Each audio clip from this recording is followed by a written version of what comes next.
Autoline Daly is brought to you by Bridgestone, passion for excellence. Dow Automotive Systems, improving durability and increasing design flexibility with Betamate structural adhesives at dowbetamate.com. And by Hyundai.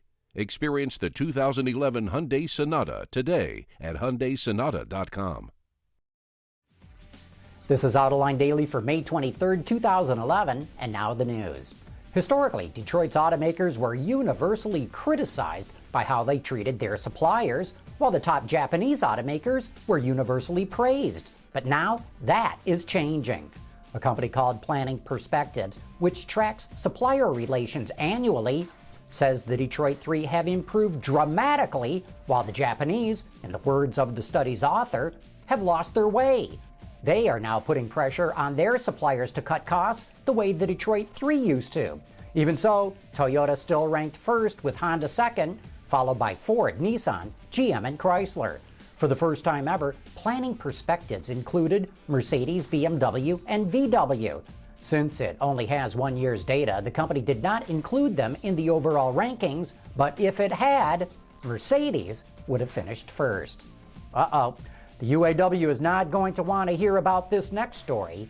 The Wall Street Journal reports that Volkswagen, at its new plant in Chattanooga, Tennessee, will be paying its hourly workers $27 an hour. That includes wages and benefits, and compares to about $52 an hour for GM and Chrysler. Ford says it is at $58.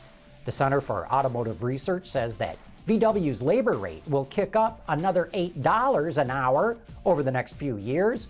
But in its bankruptcy contracts with GM and Chrysler, the UAW agreed to match labor costs at the transplants, and this is going to put it under enormous pressure to agree to more wage concessions.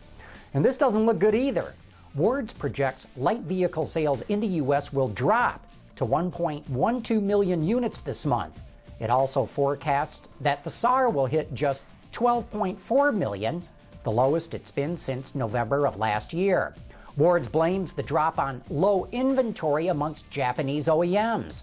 The big three, as well as Korean automakers, are expected to fill the void. In fact, Wards estimates GM, Ford, and Chrysler will capture 48% of the market, their best performance since December of 2008.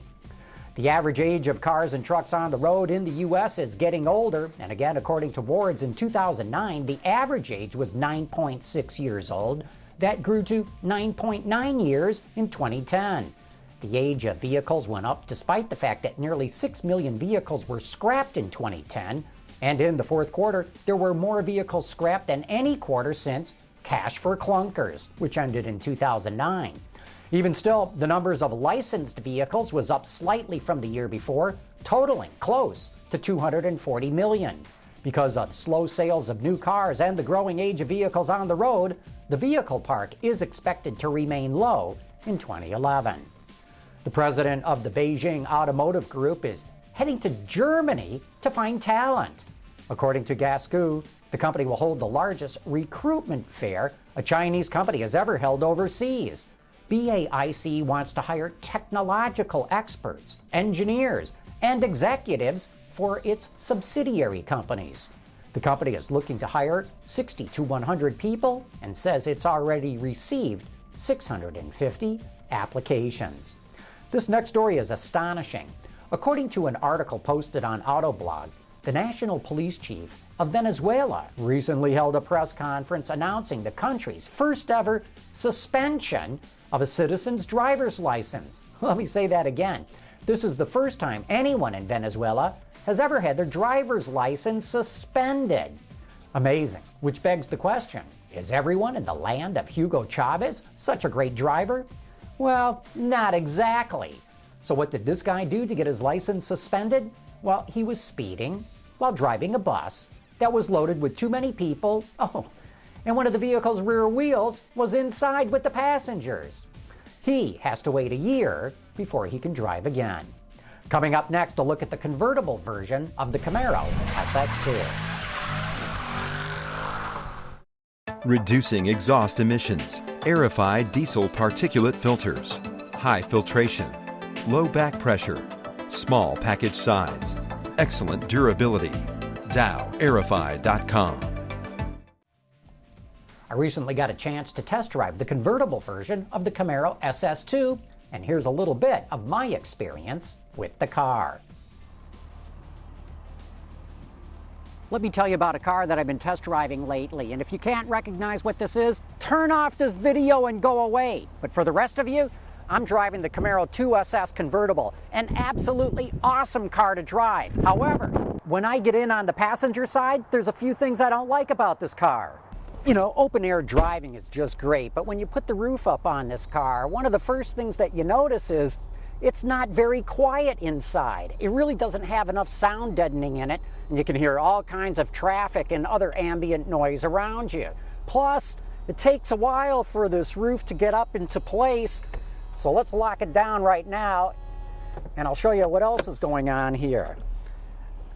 This is a $43,000 car, but if I want to move the seat up, I've got a manual adjustment on a $43,000 car. That I didn't expect. And how do I pull the seat forward? You know, there's no grab handle here unless I want to grab the parking brake, which is not a smart thing to do if you're going at highway speeds. Plus, at highway speeds, I found on this car, there's wind noise coming out right here. Again, $43,000 car, wind leak in the roof. That should not be happening. And check out the tip of the windshield wiper. At highway speeds, that thing starts vibrating. I can't believe that that really is supposed to be the way things are on this car. And then when I move to the driver's seat, I really don't like this steering wheel. It looks great, but the deep dish shape to it is just awkward to use. It just doesn't feel right. So even though this Camaro is just something awesome to drive, there's a few things with it that got to change before I'd have this one in my garage. The Camaro is actually selling pretty well right now against its competition.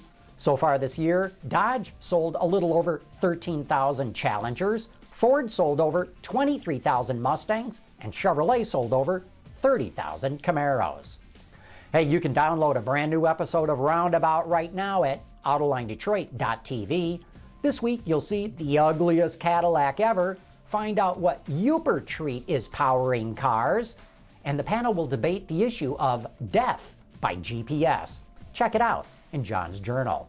And that is today's report on the top news in the global automotive industry. Thanks for watching. We'll see you tomorrow.